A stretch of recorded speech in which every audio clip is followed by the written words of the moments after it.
we now have the official confirmation that Michael Jackson's death was a homicide. Off to you first, Stacey. From a legal standpoint, what exactly does this mean for the criminal investigation?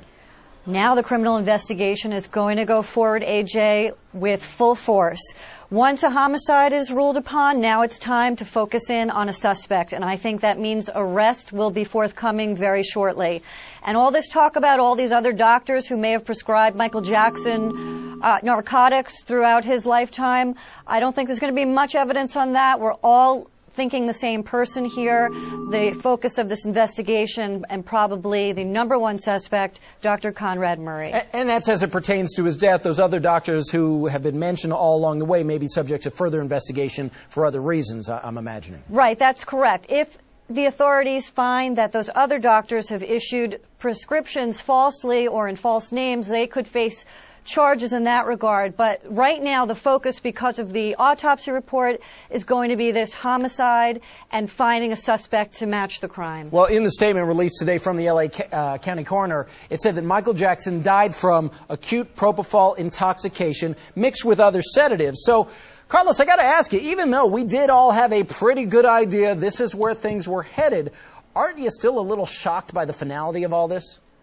I'm a little shocked that they actually named propofol as the cause of death. I mean, I expected it to be some kind of, a heart attack or something that the propofol might have caused. But the fact that they say it was because of propofol intoxication really points the finger at Dr. Conrad Murray, because maybe a defense that he could have had was, well, these other doctors who prescribed him these drugs over the years could have made his condition weaker. But when it says that the cause of death was a direct correlation to the propofol he was given that day and the hours preceding his death, really points the finger at Conrad Murray. So it's not telling us anything we really didn't know, but the fact that the cause of death says propofol right there is very surprising. Right, and other drugs were mentioned as well, and in addition to mentioning that he had administered propofol to Michael Jackson, Dr. Conrad Murray also admitted to giving Jackson 3 anti-anxiety drugs on the day that he died. So, Stacey, I got to ask you, I know these results were just revealed to us, the public, but are you a little surprised that Murray hasn't been arrested yet?